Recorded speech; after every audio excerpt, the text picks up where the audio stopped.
Welcome to Real Estate Radio Live, an informative and engaging podcast discussing everything you need to know about the world of real estate. Your host, Mike D'Ambrosio, provides you with insight and guidance on how to buy, sell, finance, and invest in real estate and much, much more. And now, to guide you around the world of real estate, here's your host, Mike D'Ambrosio. Welcome into Real Estate Radio Live, the podcast series. I'm Mike D'Ambrosio, real estate professional and your host.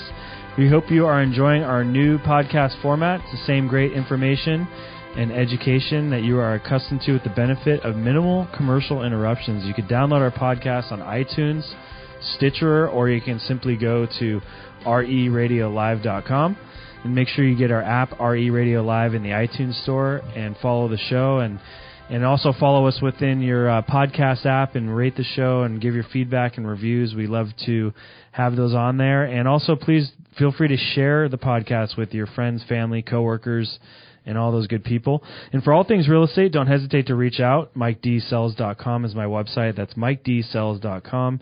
You can email me, Mike at reradiolive.com, or text in 408-630-0101, 408-630-0101, text or call in. I'd like to give a huge shout out to our sponsors, Starburst Construction and Taps Termite. You can go to starburstconstruction.com or tapstermite.com. All right, well, we got a first-time guest on the show today. Known Donovan for a while over at the Capital Club. Donovan Funston, the general manager of Funston Tile. We're talking tile is on today. How you doing? I'm doing well, thank you. Thanks for having me. Of course, thanks for coming on, and this ought to be fun. Donovan's, he's a fun guy, so we like to have a couple of glasses of wine here and there up at the Capital Club, so it's always a good time. But let's talk about tile and flooring. So Funston Tile, give us the background of the company and your background. So Funston Tile is a second-generation family business. My parents started it back in 1990, and basically I've been doing tile since I was about 10 years old. Okay. And our main focus is commercial installations, usually office building, toilet rooms, lobbies, break room kitchens, and commercial kitchen flooring. Right. Okay. And do you residential? I do some residential. Okay. Usually it's higher-end residential. Yeah. Usually it's the personal homes of my commercial clients. Okay, very good. So mainly commercial, little residential. Didn't you guys just do the main floor in the lobby of the KQED building or the? We actually just changed out the insets on some of the flooring. That's correct. Okay, cool. We actually do. We've done the majority of the TI build-outs on the elevator lobbies recently. Okay, very good. So Funston Tile, that's F-U-N as in fun, Funston, F-U-N-S-T-O-N tile.com.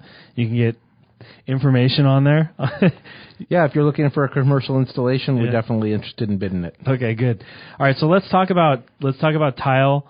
We have some notes here that we got a lot to get to today.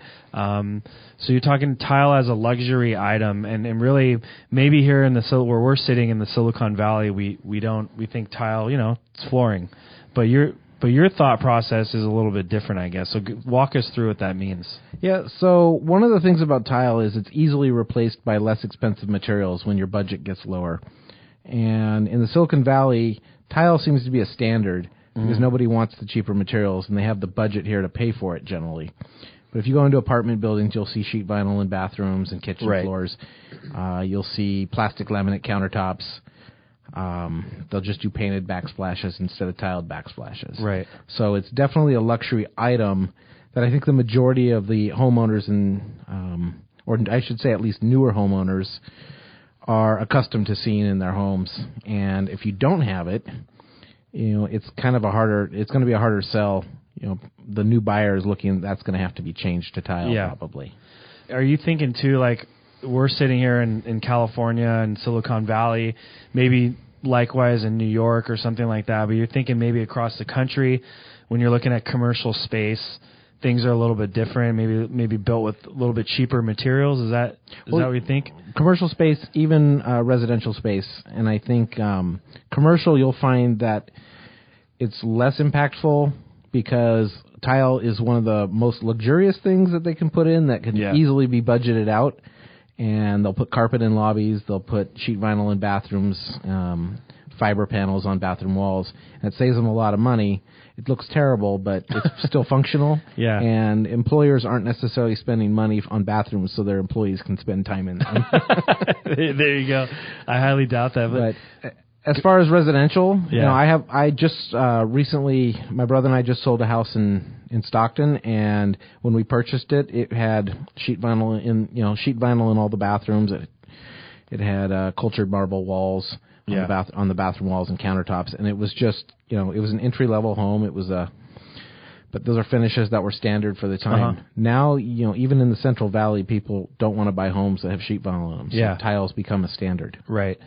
So let's talk about you mentioned costs, and I don't know if I'm skipping ahead, but let's talk about the costs while we're there real quick. Sure. As far as from a building, from a cost perspective, obviously. So what are we looking at in price difference? So if someone's, someone owning a building or a home, it's, between sheet vinyl or tile or even, or commercial carpet versus tile, like what are we looking at there as far as a difference? Pricing. So I really can't attest to the cost of carpet or vinyl. I just know it's less expensive than tile. Yeah. Tile itself, there's a huge range of material costs and sizes which vary the installation costs.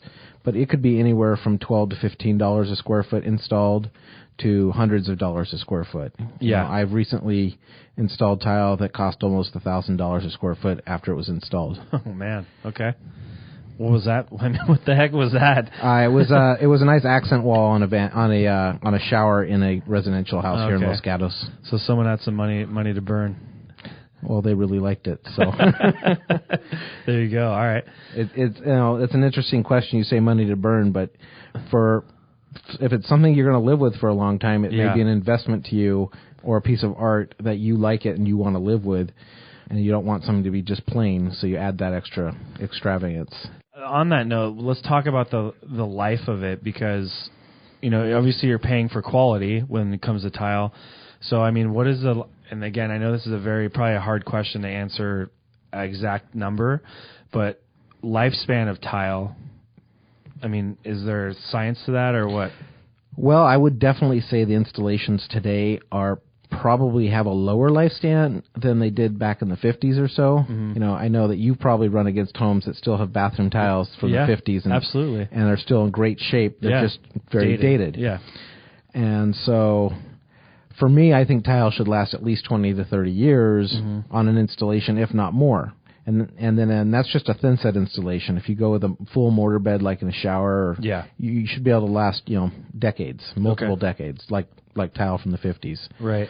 A lot of times they use cement board now, which isn't necessarily as durable as having had a full lath and plaster.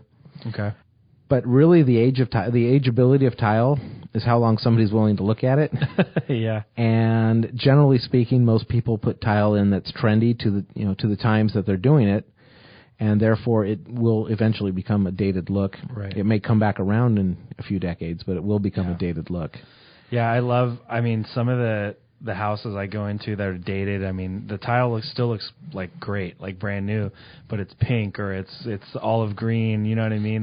Those were definitely colors from the 50s and 60s. Yeah. And then you've got avocado green. Yeah, avocado green. And the Texas yellow from the 70s. Yeah, those are always to match the refrigerators. Exactly. Those are always fun houses to check out. So, on that note, our next point really is to talk about trendy versus classic and what are the pros and cons to that, and making a decision. If you don't want to, if you know you're going to be in a place for a long time, and you don't want to redo the tile after 20 years or whatever, so what do you advise people to do in going with trendy versus classic?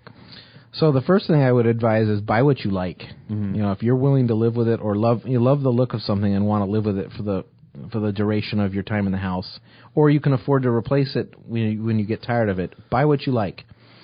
If you're looking for an immediate, if you're looking to tile a house because you're immediately looking to flip the house, or I would go with something trendy so it really sparks what people are looking for today.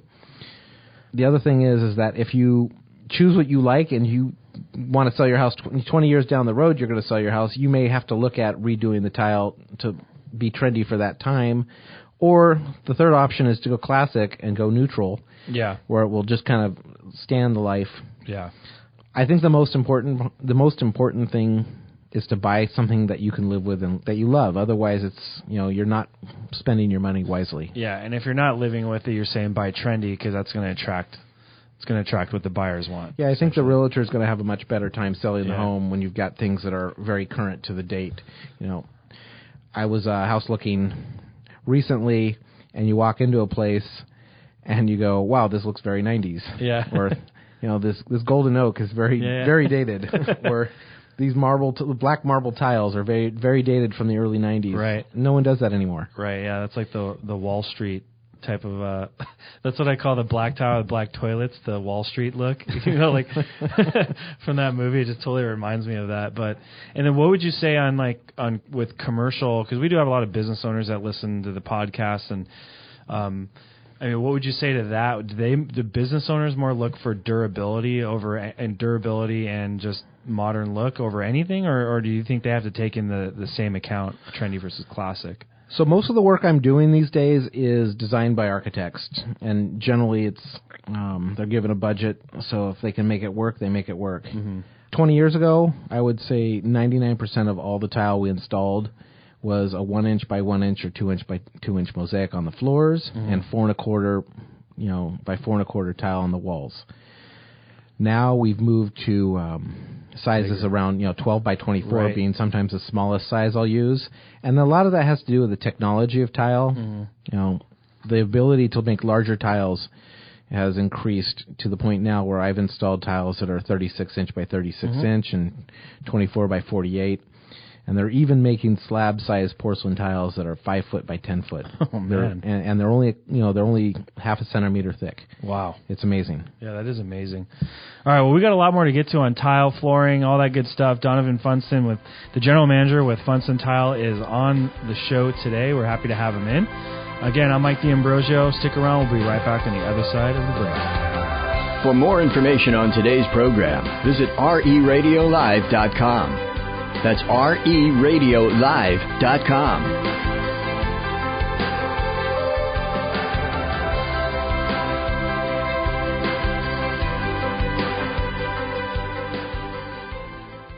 Do you know Mike D'Ambrosio, reputable real estate professional in the Silicon Valley? He was born and raised here in Silicon Valley. He's very excited to be working in a geographic area that he loves and knows well. He firmly believes that this is the best place to live in the entire country. He specializes in Bay Area real estate. Are your family's needs changing? Are your parents in need of changing living conditions? Are your children first-time home buyers? Do you just want to expand your income revenue stream through real estate investments? He would be happy to meet with you and discuss your options while explaining the advantages of using his team to expand your opportunities of owning real estate in the Bay Area. He's dedicated to providing you quality, honesty, and creativity in every real estate transaction. He's highly recommended by many for his attention to his clients' needs and by making sure that your experience is as enjoyable and as painless as possible. Real estate transactions are not small tasks, and that's why they should be done efficiently, smartly, and as thoroughly as possible. That's his promise to you. Whether you're buying or selling, let him put his expertise and experience to work for you and make your transaction a smooth and enjoyable one. The time is now. Don't let another opportunity slip by. Call him directly at 408-630-0101. Email Mike at MikeDsells.com or visit his website, MikeDsells.com. Cal BRE number 0184192. Welcome back to Real Estate Radio Live. For more information on today's topic or guests, just visit RERadiolive.com. That's RERadiolive.com. Again, your host for today's edition of Real Estate Radio Live, Mike D'Ambrosio. Welcome back in to Real Estate Radio Live, the podcast series. I'm Mike D'Ambrosio, real estate professional, your host, and Donovan Funston, the general manager of Funston Tile, is on the show today, funstontile.com, and we're talking tile, flooring, all that good stuff. We haven't really talked about this on the show ever, I don't think, so it's really good to have you in and talk about this topic, and pertains both to the listeners out there that are homeowners and also people that own businesses and for their commercial needs too. So it's all good stuff. So let's talk about, always the interesting topic of conversation is licensed contractors versus maybe the cheapest guy or the unlicensed guy. Walk us through that whole conversation, because it's always going to come up. Perfect. So the first and foremost thing I'll say is that anyone who's going to do any work that's more than $500, by law in the state of California, they have to have a contractor's license. Yeah. And so they are breaking the law, and you're actually facilitating that if you're hiring someone who's unlicensed. Interesting, okay. The second reason that a licensed contractor is extremely important is really to protect you. Mm-hmm. That's the reason they have Contractor State License Board and they have licenses, is because the consumers were basically being taken advantage of by unscrupulous people, and we know that there's a lot of those out there. Mm-hmm. So the first and foremost reason to use a licensed contractor above and beyond it being illegal not to is if you use someone who's unlicensed and they do anything that the workmanship's not quality, something happens to your home because of their work, you have zero recourse. Right. In the state of California, other than filing a criminal complaint, mm-hmm. because even though the state licensing board does do investigations, they don't really have any way to levy fines against people. They can only refer it to the district attorney, okay, or provide or give them warnings and cease and desist letters. But there are a lot of people out there with horror stories of paying a contractor to do work and then the guy skips town. And, it happens a lot of times, mm-hmm. and there's ways to protect yourself. And then the other thing is, sometimes you get a business card or you get someone that has a license on there, but maybe it's not necessarily theirs. So, I mean, how can someone find out that whole scenario? I'm glad you asked the question, because California State License Board also requires that any licensed contractor put their business license on their card. And it also requires that any non-licensed person who is contracting work under $500 state on their card they're an unlicensed contractor. Okay. So the reason they do that is they want you to be able to very easily verify the contractor's construction license number. And what you do is you go to the construction license California State License Board website. Right. And I think that's clsb.gov. Okay. I'm sure it's a .gov, yeah. And you can type it in. You type in their number. You can type in the name of the company. There's multiple ways to verify. Not only can you verify that they have an active license, but you can verify that they've got a bond and they've got general liability insurance and workers' mm-hmm. comp. I wonder, do they have on there, too, if they've ever gotten in trouble before? They do have that. They have any pending or past investigations and determinations of any accusations. Yeah, it's similar to the real estate website, the DRE or CalBRE. You can look up any license, and they make us put our license on every form of advertising possible. And so it's the same thing, and then you can see if they've ever gotten busted, and it's all on there, and I think that's good. The other thing we didn't really discuss, and I just want to throw it out there about, a lot of people, when we talk about doing things to your home or your business, and, permitting always comes up. And so maybe we could touch on the whole, people always ask questions about permitting and what, you can get a permit for anything, basically. It's a profit center for the city, essentially, but it's all a matter of how you want to approach it. And I've been like, on this podcast before, I'm careful of what I say because, it's just the way it is, but talk about maybe the permitting process for tile, and is that really something that's necessary? Or what? So generally speaking, I've never had to pull a permit for a job because I generally work with general contractors who do the permit process. Okay. My understanding of the permit process is if you're changing the finish only, you don't need a permit. Yeah. So if you were to just remove tile and put up new tile without tearing into any of the walls, then you don't need a permit. But a lot of the times when you demo old tile, the wall behind it will come with it. Yeah. So you're probably going to need a permit. Yeah. And I would really refer that question, it's up to them if they want to do it. It's really up or to not. you to do it. If you do the work without a permit, you're going to have to disclose that. Yeah, of course. Because generally speaking, and maybe everyone isn't up to date or as knowledgeable. As a tile contractor, I know that when somebody removes tile, they're generally going to destroy the wall behind it, and therefore they have to put up new drywall, and that requires screw inspections, and the city, I have a philosophy about the city and their permits. It's generally close to yours. They just want their money. Yeah. I don't think they actually look or regulate whether or not anything's done right. Yeah. So don't rely on any permitting or inspections to guarantee you that your project is going to be built right. I'm in the same boat as you on that, and I've said something similar on the show before. And again, you can get a permit on, it's really the city's looking for money. It's a big money grab. I mean, some things I can totally understand, but there's some things that it's like, come on, really need a permit for this? But you will have to disclose it and all that stuff. So I just wanted to throw that out there. I mean, not to throw you a curveball, but just it's something that does come up when we talk about any type of remodeling or anything. Yeah, the other thing I will caution, whether you choose to get a permit or not, I will always tell you that if you're going to put in a shower pan, do the self-inspection water test on it, which is going to be, the city requires that test to make sure that you don't have a leak in the pan. If you don't do that, because you're not required to, you still don't know if that shower pan is water, is watertight. And I would just recommend that you do that. Okay. No matter what you choose to do. I'm not going to recommend one way or the other about permits. That's fine. I'm not asking you to. All right, so let's talk about quality of installation and, things to look for on that. Yeah, so one of the things about installations of tile, you go through houses and you notice that there are a lot of different ways to install tile. Yeah. And some of them just look good and some of them don't. So for me, if, for instance, say you're going to use a marble tile or a limestone, I think that you want to make sure you have as tight a joint as possible and that the corners of the tiles line up with each other and everything's in a proper grid. And that the tiles are nice and flat, that if you ran your feet across them, you wouldn't snag on anything. Yeah, right. And I think these are, in my head, are standard givens of what quality tile is. But then I go out and see how some of the tile jobs are in homes, and I think to myself, who would ever live with that? Yeah. So the thing about grout joints is that the smaller you make them, the harder it is to make a floor flat. Mm-hmm. So a lot of tile contractors will try to convince you to have a really wide grout joint.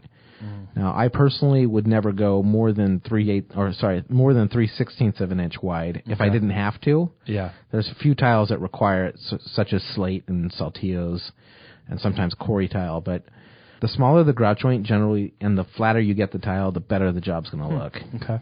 So interesting.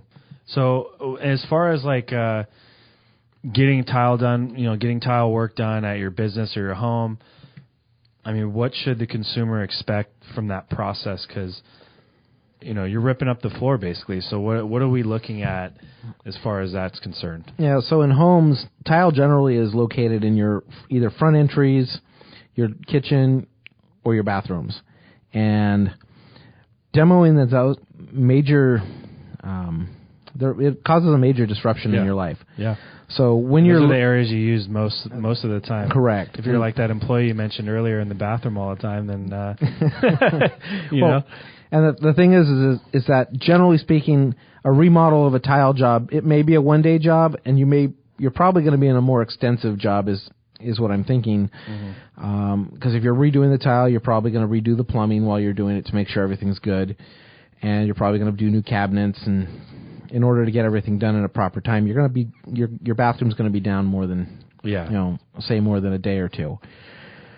So if you only have one bathroom in the house, you may need to move out of the house and just be prepared for that. Have other plans for a few days. But really, what I want, I think people should know that when you hire someone as a contractor to do the job, you should get a schedule from them, get it in writing. And then add some time in there for unexpected delays, because if you don't add the time, it will happen. Yeah.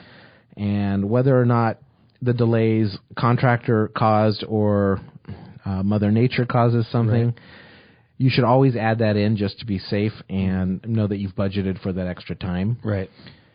The other thing I wanted to say was when you hire someone to do it, you should definitely get 3 separate bids at the same time. And make sure their scope of work in each of the bids is apples to apples. Yeah, it's important. I think I've noticed the reason for 3 bids is if you get someone who's extremely high or someone who's extremely low, you can go back and find out maybe they didn't have the full scope. What is their reason for being the cheapest guy? A lot of people say, "Oh, this guy is half the price. I'm going to go with him." Right. But then you find out that he intentionally left stuff out of his scope and excluded it with the intent of once he's on the job, he's going to charge you twice as much for it. Yeah. And that's how he's going to make his profit. Right. You also have, I've had situations where I've bid a job and I was the lowest guy, and I was low by like 20% or more. And it turned out I missed a whole section of the job of the project. That could put some people into financial ruin. Yeah. Generally speaking, contractors should have enough capital to absorb costs like that, but there are mistakes that happen. Yeah.